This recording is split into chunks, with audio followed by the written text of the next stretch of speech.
Good morning, all of you. God is always with me is my affirmation. And నిన్న ఏం మాట్లాడుకున్నామండి, habit గురించి మాట్లాడుకున్నాం. అసలు హ్యాబిట్ ఏంటి? Our regular doing actions whether good or bad, those are consider to be as habits.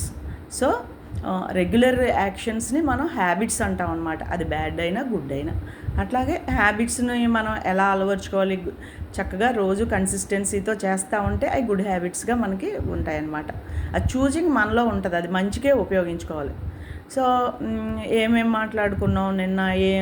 మన team, cycle team ఉంది కదా, బ్రిటిష్ సైకిల్ టీంను, ఆ కోచ్ ముందు 100 ఏళ్ళలో ఒక్క మెడల్ సాధించిన వాళ్ళు, ఆ కోచ్ చిన్న చిన్న మార్పులు, మైనర్ చేంజెస్ అనమాట.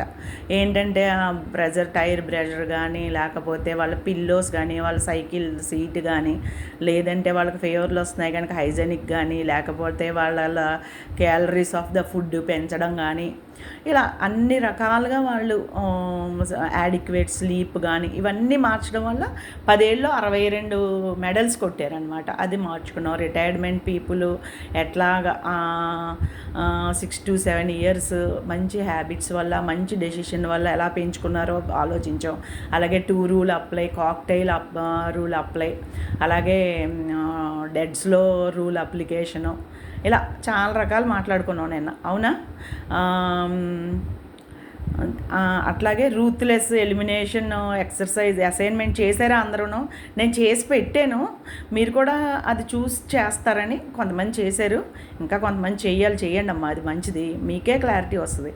అలాగే మన అటామిక్ హ్యాబిట్ నుంచి సార్ చెప్పారు కదా, స్కోర్ కార్డు, అది కూడా మీ హ్యాబిట్స్ అన్నీ రాసుకుని ఏది మనకి టువర్డ్స్ గోల్ ఉందో ఉంచుకొని మిగిలిన కట్ చేసుకోండి, అవాయిడ్ చేసుకోండి. ఈ 2 అసైన్మెంట్స్ మటుకు చాలా ఎలివేషన్ ఇస్తాయి మనకు లైఫ్లో. ఈ 2 కంపల్సరీ చేయండి. అవి కూడా మనం ప్రాక్టీస్ చేసాం కదా. సరే, ఇప్పుడు దానికి కంటిన్యూటీగా ఒక హ్యాబిట్ని మనం రెగ్యులర్గా చేయడం వల్ల మనకి కాంపౌండింగ్ ఎఫెక్ట్ ఎలా వస్తుంది అన్నది చెప్పారనమాట. అట్లాగే నేను వాటర్ ఇంపార్టెన్స్ తెలుసుకున్నాం కదా, వాటర్కి ఎమోషను మెమొరీ ఉంటుందని. సో ఈవేళ దాని గురించి మనకు వాటర్ పెట్టించారు సార్. సో ఆ వాటర్ తీసుకున్నాం. సో వాటర్ ఇంపార్టెన్స్ తెలిసింది కదా. అలాగే కుబేర ముద్ర గురించి మనం ప్రాక్టీస్ చేయడం గురించి మనం అప్పుడు ఆ బ్రెత్తో పాటు అది ప్రాక్టీస్ చేస్తున్నాం. రెండోదేమో ఈవేళ ప్యూరిటీ గురించి చెప్పారు. అసలు వంట చేసేటప్పుడు పూర్వం ఎందుకు పెట్టారు అలా? మంచి వైబ్రేషన్స్ ఉంటే ఆ ఫుడ్ తిన్న వాళ్ళకు కూడా మంచి ఆలోచనలు వచ్చి వాళ్ళు చేసే పనిలో కన్సిస్టెన్సీ వస్తుంది అనమాట. అందుకే దాన్ని మన సంప్రదాయంలో అంత పవిత్రంగా చూసారనమాట. ఎప్పుడైనా ఫుడ్ చేసేటప్పుడు మనం అదొక హోలీనెస్తో ఫీల్ అయ్యి చేస్తే ఆ మెంబర్స్ ఆఫ్ ఫ్యామిలీ కూడా వాళ్ళకు కూడా అటువంటి మైండ్ సెట్టే ఉంటుందన్నమాట. సరే, ఈరోజు పేపర్ ఫోల్డింగ్ గురించి చెప్పారు, విన్నారా? ఆ పేపర్ ఫోల్డింగ్ 42 times చేసామనుకోండి, అది మనం చంద్రయానికి వెళ్తామంట. So 42 times paper folding makes you to reach moon అనమాట. So how effects that compounding is how appreciable. అవునా? అలాగే మెకైల్ ఫెల్ప్స్ గురించి చెప్పారు. ఆయనకి 28 medals వచ్చినాయంట. 28 medalsకి కూడా ఆయన ఏంటంటే ఆ 28 medals మీకు ఎన్ని వచ్చినాయి అని ఒక ఇంటర్వ్యూలో జర్నలిస్ట్ అడిగితే ఆయన ఏమని ఆన్సర్ ఇచ్చారు? నేను 7 సంవత్సరాలు కంటిన్యూస్గా ప్రాక్టీస్ చేశారు without breaking chain. 7 years of acute practice brings him to reach that great success, great victory అనమాట. అయితే ఆయన 23 చెప్తున్నారు, 5 స్కిప్ చేస్తున్నారు, ఎందుకంటే అవి సిల్వర్ అంట. సో అందుకని ఫస్ట్ ఏది కన్సిడర్ చేసుకున్నారో చూసారా?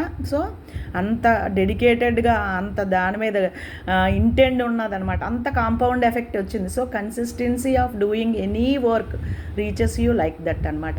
So practice makes you perfect, then that perfectence and investing on time, then that reaches you compounding effect, then you are able to get success. So success రావాలంటే ఇంత consistency ఉండాలి, ఇంత patience ఉండాలి. Patience you have to pay patience and you have to invest your time. So you have to consistency of work, efforts, determination, all these comes under these factors.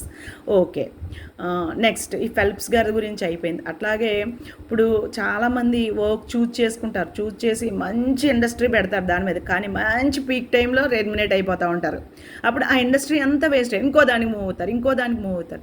So stability of mind is very very required to keep your consistency. So then only you get success.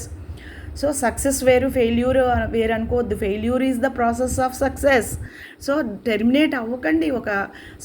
ఒక stable మైండ్ని అలవర్చుకుని consistency maintain చేస్తా ఆ work మీద మనం స్టబోన్గా ఉంటే మంచి results వస్తాయన్నమాట.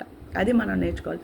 So continuity and consistency and connectivity, ఈ మూడు ఉంటే you can conquer the mountain of compound effect. Then you stand for a winner of success.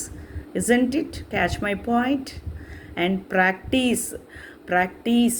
Practice with consistency makes you winner of success. ఇంకేంటి, ఎవరైతే basics మీద focus చేసి కన్సిస్టెన్సీకి attach ఉంటారో వాళ్ళు compounding ఎఫెక్ట్ని reach అవుతారు, కానీ వాళ్ళు సక్సెస్ పీపుల్ అవుతారనమాట. అవునా కాదా? అవును కదా. ఇంకేం చేస్తాం, మనకి 2 మైండ్స్ ఉంటాయంటండో. ఏంటది? Conscious and subconscious. So మనం ఏ టాస్క్ అయినా repeated by same time, then only you can register in your subconscious mind how it feeds like or breath. So మన బ్రెత్ లాగా తీసేసుకుంటుందంట అది subconscious mind. How magical. So here conscious mind is objective, వేరే subconscious mind is subjective. Catch that point. And ఇంకేం నేర్చుకున్నాం మనం? So consistency of work మనని అంత బాగా రీచ్ అయ్యేటట్టు చేస్తుంది అనమాట. Practice and patience. You want to pay patience, you want to keep consistency, and you want to invest time, then only you will get success అనమాట. అది ఈరోజు మనం నేర్చుకున్నాం. ఇంకా కన్సిస్టెన్సీ గురించి అలా చెప్తూ ఉంటే ఆ టైం ఇన్వెస్ట్ చేస్తే ఆ కన్సిస్టెన్సీగా చేస్తూ ఉంటే కాంపౌండింగ్ ఎఫెక్ట్ ముందే ఉంటే ఆ కాంపౌండింగ్ ఎఫెక్ట్ని మన టువర్డ్స్ సక్సెస్ నడిపిస్తూనే ఉంటుంది.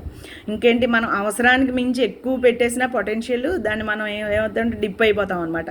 So doing anything more than necessity is also danger అనమాట. సో ఎంత పొటెన్షియల్లో ఎంతవరకు అవసరమే అక్కడే మనం ఇన్పుట్స్ పెట్టాలి. ఇంకేంటి, ఇప్పుడు మనం సపోజ్ ఒక ఇంటెంట్ సెట్ చేసుకోవచ్చు. ఎలాగా, కాఫీ అంటే ఒక 100 క్యాలరీస్ అంటే దాన్ని తగ్గించుకోవచ్చు, అంటే 1 kg నెలకు తగ్గుతాం అని చెప్తున్నారు. అంటే కన్సిస్టెన్సీ కాంపౌండింగ్ ఎఫెక్ట్గా మారి ఎలా ఉంటుంది అన్నది చెప్పారనమాట. అలాగే డైలీ 1 స్పూన్ ఆయిల్ తగ్గిస్తే కూడా మనకి 90 calories per day తగ్గుద్దట. అప్పుడు కూడా మనం వెయిట్ లాస్ అవ్వచ్చు అనమాట. So regarding health, regarding relations and regarding money wise కూడా మనం ఇవన్నీ కూడా ఇన్పుట్ ఇస్తూ ఉంటే మనకు అవుట్పుట్ సక్సెస్ వస్తూ ఉంటుంది. మధ్యలో మనం మెయింటైన్ చేయవలసింది ఏంటంటే consistency and getting compound effect అనమాట. So these are all my learnings from today up to today. Thank you all. Thank you Guru sir and Murthy sir. Thank you Ratna ma'am and Dayanand sir. Thank you all. That's all.